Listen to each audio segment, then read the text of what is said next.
My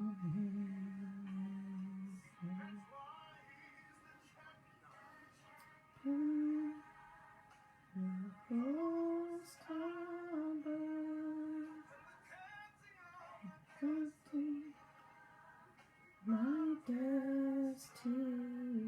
Oh, great. Kem. You are in the class. That's great. That's great. You are welcome. Even from the honeymoon, you can still join the class. That's very wonderful of you. Oh, Kafaya, welcome to class. That's good. Who else is in the class? If you have come, let me see you. Let me see your comment. Let me know you are there. Thank you. How's been your day, Kemi? How's been your day, Kafaya?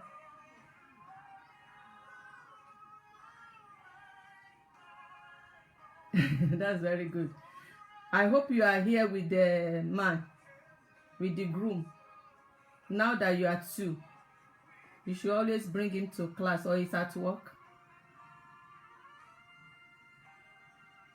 Okay, tag your friend. Let all of them come. Where is Taiwo? Where is Taiwo? Where is Mercy? He's at work, okay. I'm sure you will share with him. When we are done, you tag him. Oh, Taiwo, welcome to class. I trust you. Mercy, where is everyone? Great. I'm happy to see all of you again. So excited you are all ready. Welcome. I mentioned last week what we are going to be treating today. Can someone remind me? Remember, this is a class. Who can remind me? Type it out. Put it on your screen. Let me see it. What I said we are going to be looking at today. I want to see who will get it. Oh, Mercy. Okay, let me tag Mercy. Okay. Who can remind me? Marriage is what are we looking at today? Or if you can't remember what I said we are going to be looking at today, can you remind me what we treated last week? Marriage is what did we treat last week? This is a class. So I want to start proper like a class now. So I'll be sure we are taking in all that we are learning. Marriage. No, last week was not. Oh, great. Kemi got it. Marriage is a covenant. It's what we treated last week. So can someone remind me what I said we're going to be looking at today? Okay, so that we don't waste time. We had looked at marriage as a gift. We had looked at marriage as a choice. Last week we treated marriage is a covenant. Today is the last one in this series of understanding marriage. And today we're going to be looking marriage as a destiny. So if you hear me, or if you heard what I said, just type it, marriage, so that you don't forget when we come to class again. What did I say today is? What did I say today's topic is? Marriage is a destiny. Good. Marriage is a destiny. That's it. So don't forget, marriage is a gift. Marriage is a choice. Marriage is a covenant. Marriage is a destiny. Thank you, Taiwo. Marriage is a destiny. I'm sure you will not forget. Today's topic, excuse me, remind me of an experience I once had when I was traveling. I normally, if someone sits by my side, I always want to, say hi, so that we don't just be on the seat and do we are enemies. So I started greeting. I greeted the person by my side. Thank you, Kafi. Marriage is a destiny is today's topic. So as we got talking, I was surprised when the man said he was on his way to California.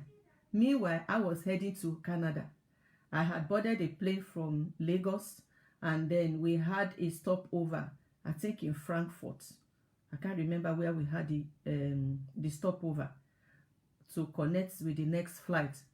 Then that was where the man boarded from. And when the man said he was going to California, all of a sudden I just became afraid, because it was like, how can someone going to Canada and the one going to California be in the same plane? I had to quickly remind myself and say that, Lola, you know where you are going. After all, you are sure of your ticket, you know. So that's that kind of worry, that's a split second I had, you know, it makes me remind of what we're going to, or it reminds me of what we're going to talk today. It makes me remember what we're going to today, how uneasy it could be when you find yourself, you know, together in the plane, in the aeroplane of marriage. Meanwhile, you are having different destiny altogether to fulfill.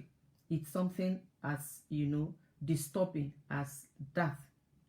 Anyway, for that man, the airline, they sorted him out. He got to, of course, he didn't have any choice. He had to get to Toronto. He got to Toronto before he connects his flight to his right destination. So today, like I said, we are looking at marriage as a destiny. Remember, why we are explaining marriage this way is because we are trying to let us see marriage from God's perspective. The world have defined marriage different ways because of the way they do marriage. So people explain marriage in different way because of our culture, because of experiences in life, because of, you know, even sometimes our profession determine how we explain or how we see marriage. But we are establishing or making ourselves to see how God is. What marriage is from God's perspective. Why do we say, how do we come about marriage is a destiny? First and foremost, what comes to your mind when you hear the word destiny? According to scripture, you know, destiny is a predetermined course of events that usually go beyond our control. It's also predetermined part of your life, that is your future. You don't have control over it, but somehow you just see your life, you know, going direction. Oh, thank you watching, my dear. God bless you. I appreciate it. Daddy is in the class today, so that's really wonderful. That's a whole lot of encouragement to us that we have Big Daddy in the class. So, like I was trying to explain, destiny, it's a predetermined course of events. Usually it's beyond human control, but you see something going in that direction. Since we started explaining marriage from God's perspective, we've always been going back to the story of creation, how God created man. And today we're going to be looking at another verse we had not looked at before. We had always focused on Genesis 2:18, where God said, it is not fit for man to be alone. I will give him a help that is suitable for him. But today we're going to go back a bit to when God even created man in himself, which is in Genesis 1:27. God said, let us create man in our image. Not only that, he said, male and female made he him. Male and female created he him. That is, he created man. But in that man, there is a female, there is a male.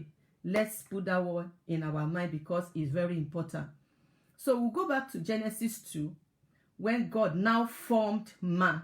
In Genesis 1, he created man. Man, male and female. But in Genesis 2 was when God formed man by forming the man, taking the dust of the earth, mold the man and breathe into the man, and the man became a living soul. Now, God have formed the male gender of the man. He's still man, but the male gender. After he did that, he put him in the garden. But before I go further, I want us to see two words that were used in two different verses here. The word create and the word form. When God creates, here we are not saying physical man as it were. According to dictionary, when you create something, you know, you can have an idea in your mind. You create, you invent, you devise. That thing is not in the physical. You cannot see it.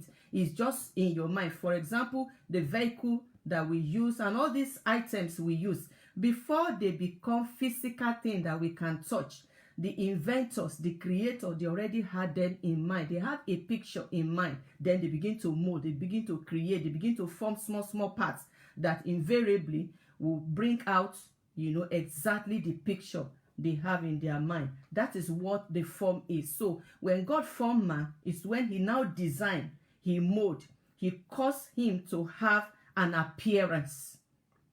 Let's get that one. So after God created man, he put him in the garden.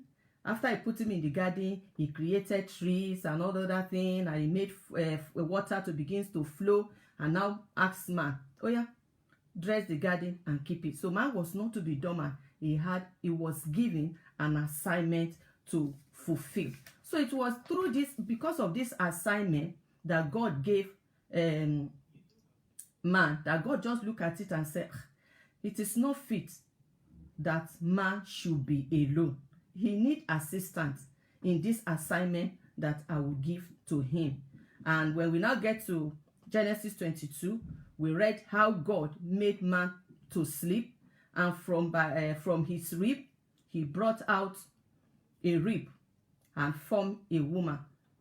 And how did they? Let me look at the word that he used. He made, yes, he made a woman. You remember when he was creating, when I said he created him, he formed a man, he was from the earth. But this time around, he made a woman from the rib. He removed from the man, he formed a woman, because inherent in that man is the woman. So there's no need to go to the earth again to go and begin to do any formation or any creation, because Genesis 1:27 have told us that male and female created he them.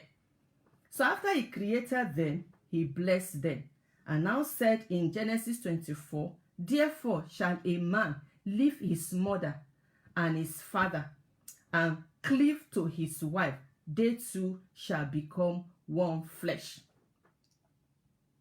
So the man and woman, they were one, but they were splitted into two genders, woman and woman, so that marriage can take place.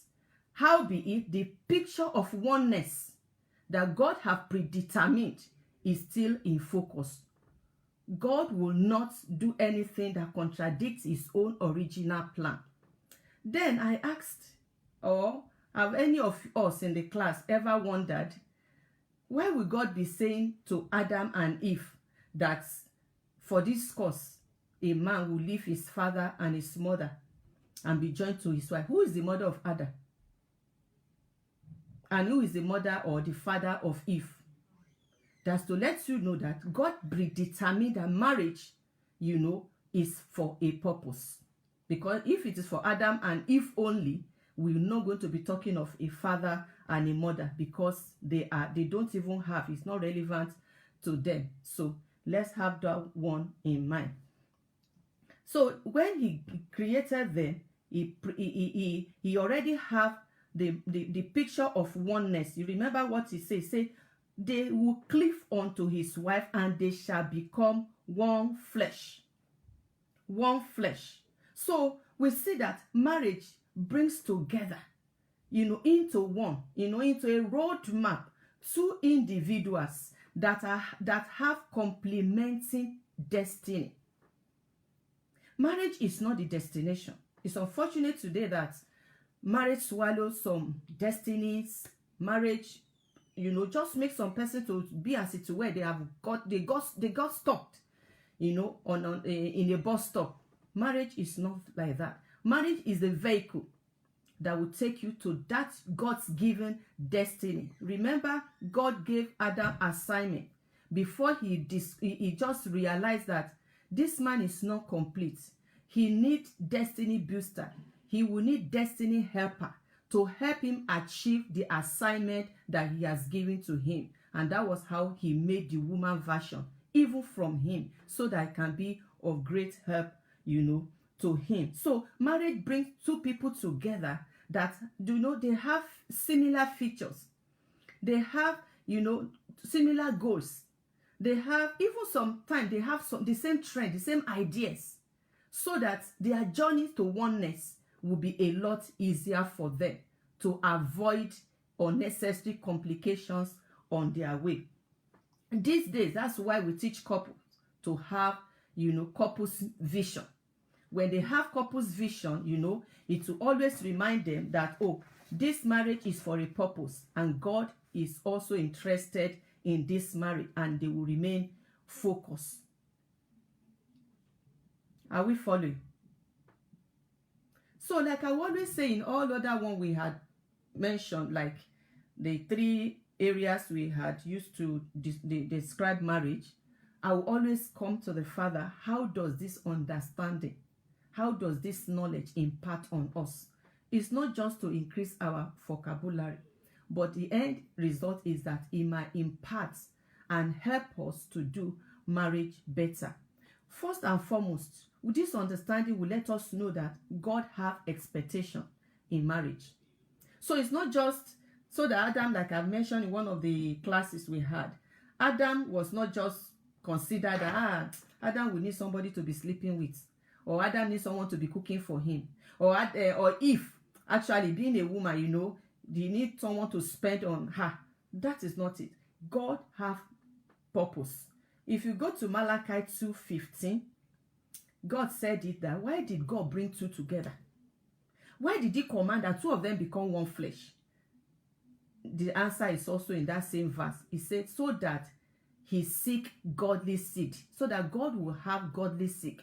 I thank God that right from when I was single girl, I caught the revelation of that passage. That's one of the passages they will say that flesh and blood does not reveal this to you. It was an encounter that I had, and that opening, helped me right from even before I got married to know that I'm going to take parenting very, very seriously, because I just realized that so me marrying someone is it's not just for me alone, so that I will answer Mrs. Somebody, or that they won't say that I'm old, I'm not married. God also is interested, and God also have expectation in it. So it's important that we have that. When we have that understanding, it will also help us. Another reason why God, the expectation of God is that God He wants husband and wife to become a formidable team.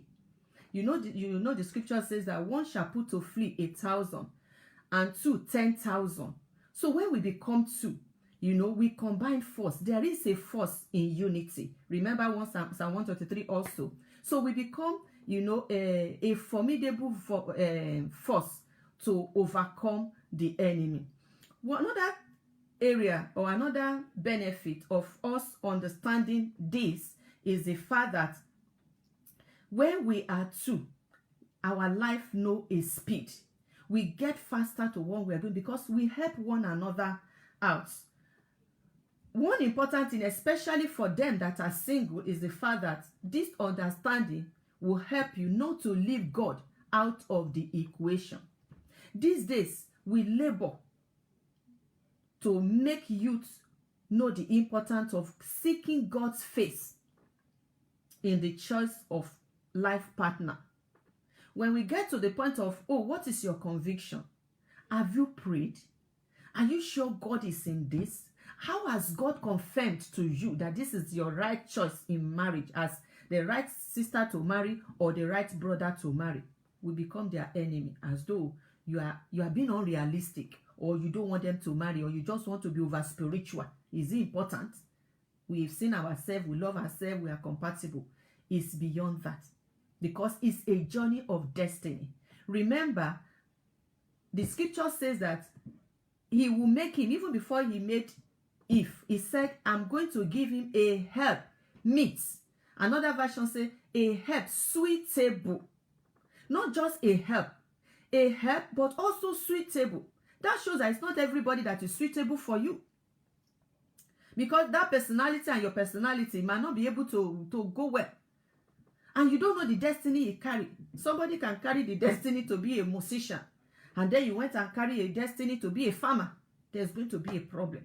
But because he is your God, he knows what is in you, he knows what he destined your life, he knows the purpose. you know, he has created you, he also will direct your paths to meet that person that his or her destiny will complement that which you carry.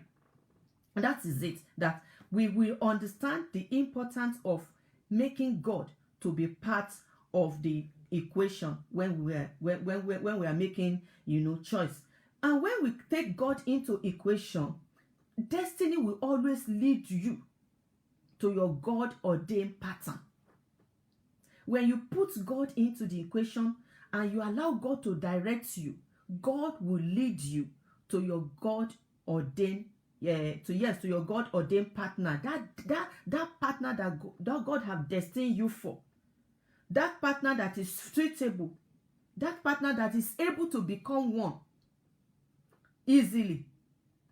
God will lead you. Remember, he said two, they shall become one flesh.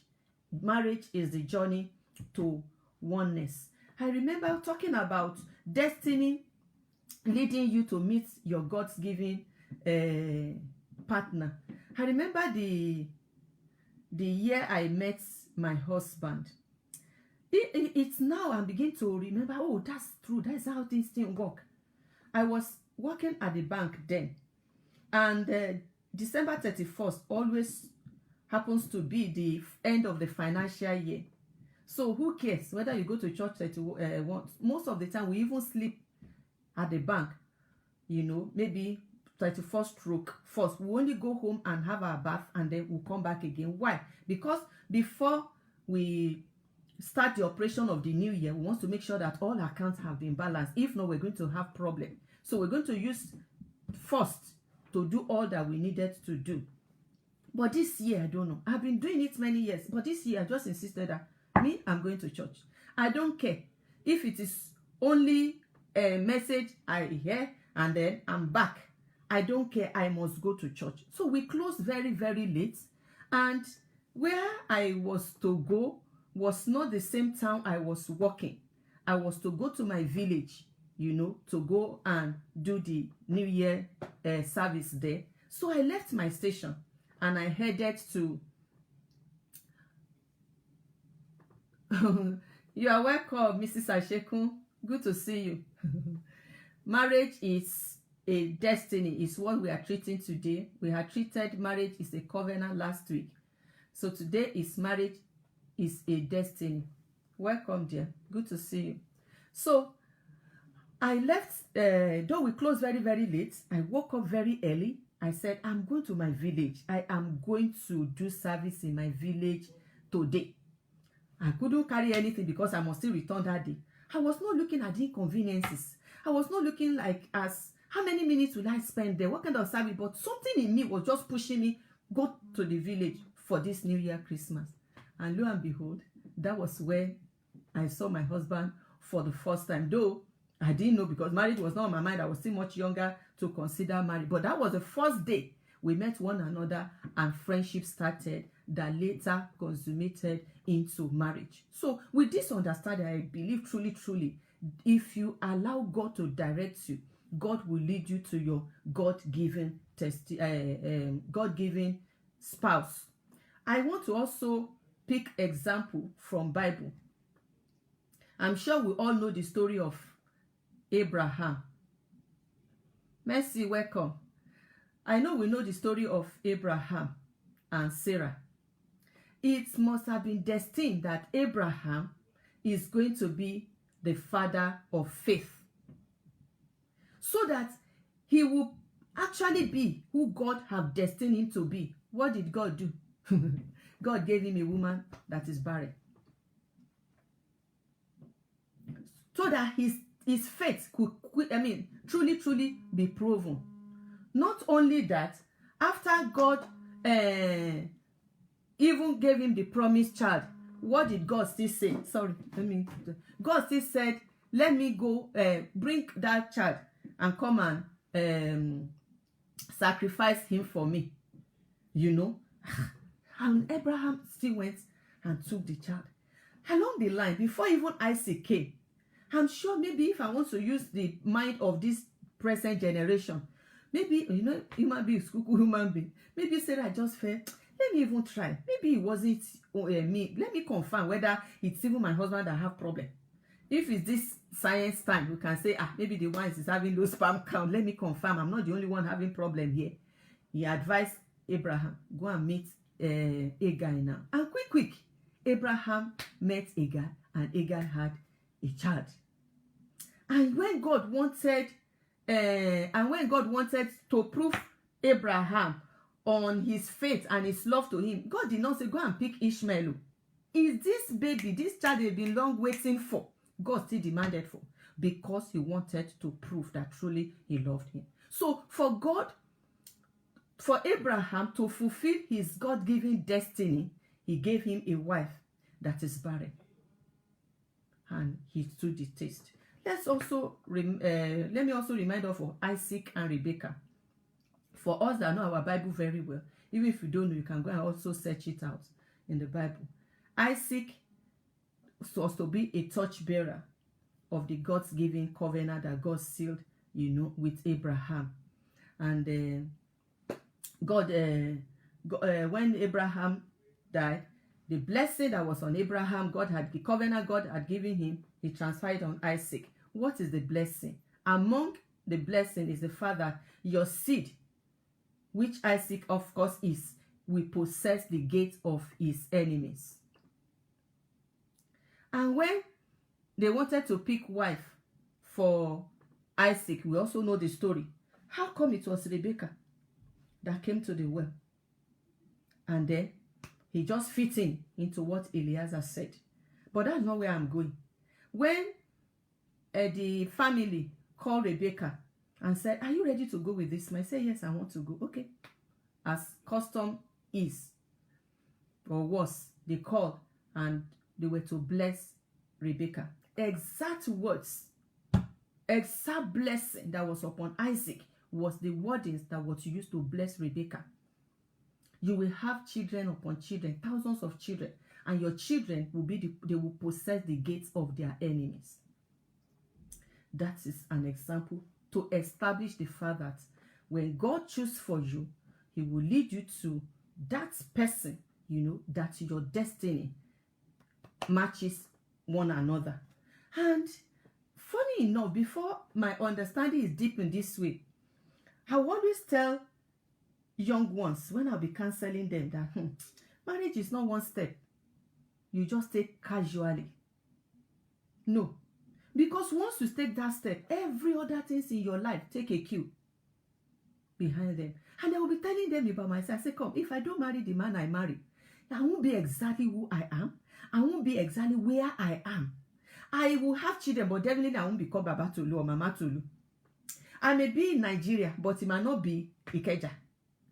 I may be abroad, but it might not be United Kingdom, it might not be US. It could be better, it could be less. But exactly how it is for me now, it will not be like that. But because I took that step in God, I see rest. Not that there's not going to be challenge. That's not what we're talking about. But you will know that you too, you have something in common. The calling upon your life. You are going to the same direction. It's not when the husband will say, no, I'm going to Calabar.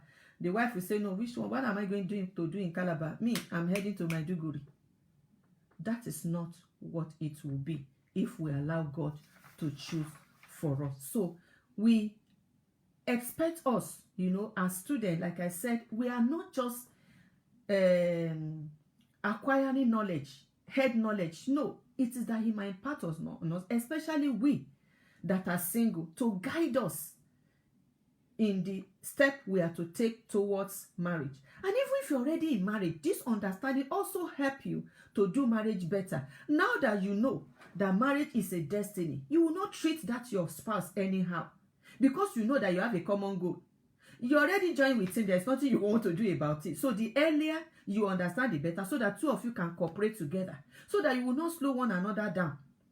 Because once you allow peace to reign in your home, knowing that God has brought us together, there is no mistake in him. He knows where he's heading us to. What we need to do is to cooperate with one another, So I will come and read your this thing, mercy. Let me just learn. So you will know that you need to cooperate with one another. You will not treat that person shabbily.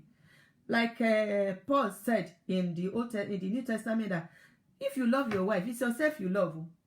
If you don't treat your wife well, so when you now see your husband, I mean your wife, and you are calling him names, the unfortunate one, the useless one, you are it's your image. You are telling those things. Let me quickly read this one. It's not just one person your destiny is tied to, but there are several persons that you can fit in marriage. Please, how do we reconcile this? Please, Auntie, say, I'm not reading it. Auntie, okay, people say it's not one person your destiny is tied to, but there are several persons that you can fit in marriage. Please, how do we reconcile this? Yes, what they always, why, number one, let me start from why people say so. Because sometimes you feel some person that they are in toxic relationship.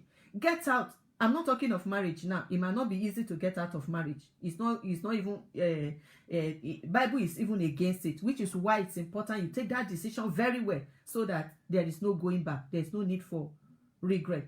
But when someone is in a relationship and you are seeing some red lights and they're asking you to go back, and you are saying, this is the person I want to marry, because you know all those sentiments of, where will I start from? We've been in a relationship for 6 years, and this will marry me. You'll be given unnecessary excuse why you don't want to quit it, and yet this is a toxic relationship. Or there are some signs your eye are even just close to them. Then we begin to hear love is blind.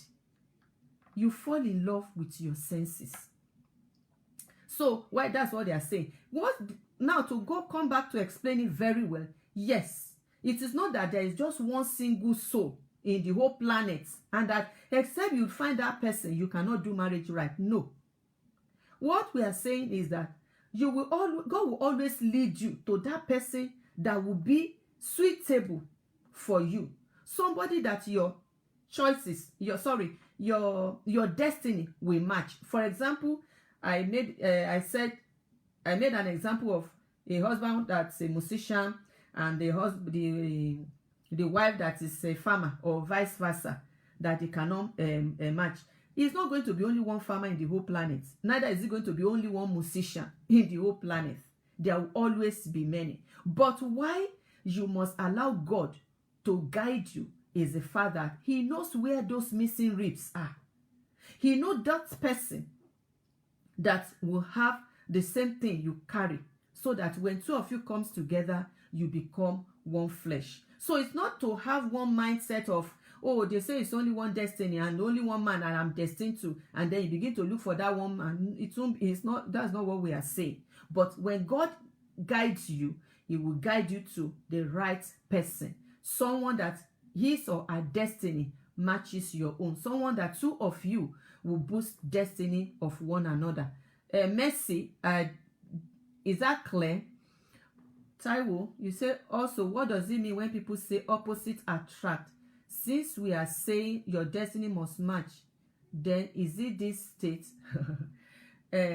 Opposites attract. You are talking of man and woman now. Okay, let me see more. Then this statement is wrong. Since we are saying your destiny must match, then the statement is wrong.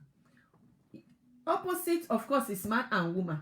When you still see the one that your destiny match, definitely is going to attract you. You would love the person.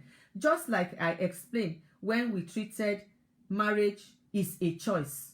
How the first thing God did after He said it's not good for man to be alone, the first thing was He brought animal before Adam, and Adam refused to pick from the animal. But when he saw the woman, no introduction. Exactly how God brought animals before Him, the same way He brought the woman without saying a word, but the reaction was different. He said, this is now the bone of my bone and the flesh of my flesh. She shall be called a woman. She saw her, she accepted. Something attracts her, or attracted her to him, or him to her, whichever. So yes, opposite attracts. The person you're going to marry, you are going to attract the person. But if God is in it, stronger will be the bond, stronger will be the attachment. If that is very clear. Okay, Mercy, you say you are very clear. Taiwo, I hope you are also very clear. If you have other questions, please feel free to ask. This is a class and we want you to internalize this. I keep saying, okay, thank you, Taiwo. I keep saying this is not just for head knowledge. You can't have this understanding and go and enter into error. It will not be nice. Mercy, you're asking, I think it's usually used in terms of personality actually. So like an introvert would like an extrovert. And it might not be 1 + 1 = 2 like that. The most important thing is that what I keep stressing is God guide you. Yes, when introverts, it happens like that, but sometimes that introverts and extroverts they attract, and at the end of the day there will be complication. I have a case that I'm handling. One is an extrovert, one is an introvert to the core. It now happened that the introvert is suffering in silence because she could not express herself. She'll be suffering in silence. Immediately the extrovert one, that one will express himself. You do this, you do this. She was feeling that you are blaming everything on my head. All the time I'm the one that do this. Meanwhile, she's dying inside. Open your mouth and say your own. She will not. Once the partner expresses his own displeasure, she's weak. She cannot express herself. So it's not automatic to say introvert and extrovert. That is why it is still important. That does not mean that relationship cannot work if they go for counseling, if they go for knowledge like this one we are sharing now. Truly, they will come out of that experience and their destiny will flow as supposed to. But I'm trying to say that it's not just mathematics, 1 + 1 = 2. Introvert and extrovert, then they will make a good relationship. I think it's usually okay. That's it. Any other question, any other comment? Feel free. So while we are bringing out our comments and our question, I will try to summarize all the 4 together by saying that marriage is a gift we happily received. Just like, Adam, it was not compelled on him. It was not forced, God said it's not good. And when he saw the woman, something jumped and he accepted the offer. Marriage is a gift we happily receive. It's a choice we freely made. A covenant we willingly entered into. It wasn't God that told Adam. It was him that continued to say, it's my flesh. That's a word. That's a word of covenant. When we treated covenant last week, we said that for every covenant, there will always be a promise, a word of a token. It was Adam on his own that started saying, this is the woman. He's the flesh of my flesh, the bone of my bone. Begin to enter into covenant with her. And then a destiny we must follow. Let me take that again. Marriage is a gift we happily received. A choice we freely made, a covenant we willingly entered into, and a destiny we must follow. That is why there is no divorce according to God's standard. Don't say we see the divorce outside. No, but in God's standard, he did not design it. He even said it categorically, I hate divorce. So it's a destiny we must follow, which is why it's important we have this knowledge, we have this understanding before we take the step. And when we are also taking the step, this understanding will also help us. Even when we're having problems, we go for help. We go for counseling so that we can do it better. A lot of destiny have been perverted. A lot of destiny have been swallowed. A lot of destiny, have sunk because of lack of understanding. I mentioned when I heard someone saying that marriage, it's a land that devour his inhabitant. For goodness sake, he wasn't designed that way. It's to boost one another destiny. So a lot of destiny have been totally destroyed. Many are in psychiatric hospital. Many had committed suicide. Many are under serious depression as you and I are talking today. Why? Because of the way they enter into marriage, because of the way they are doing marriage, and because of lack of understanding of what God designed marriage to be. Yes, thank you, Kemi. You got it right. Marriage is a gift we happily receive, a choice we willingly chose, A covenant we willingly enter, and a destiny we must follow. A destiny we must follow. Thank you. Congratulations once again to Kemi, the bride.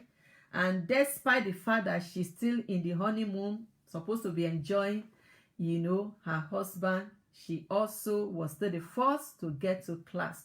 I celebrate you, Kemi. Again, we say congratulations and we wish you happy married life. And many more will come in this class. Very soon we'll celebrate that of Taiwo, that of Mercy, that of where are all my students? Jumai, that of what's her name? People should remind me, be typing them now. All the people, Ginika, all the rest. And so shall it be. Thank you so much. So we'll call it a day now if we don't have any other question. And I want to be sure we've learned a lot today. So feel free to share, tag your friend, put it on your story. Let's spread the news. Let's do marriage better. And God will help us. Yes, Angela. Guinea cat. Yes. Tag them also. I've not seen Angela in class. So tell her I'm waiting for her one of these days. So that will be all for today. I thank you. Kafi, for Kafaya, I celebrate you, my dear. Your marriage will get sweeter by the mercies of God. Thank you very much. Bye. Desiree, yes. Enjoy the rest of your day.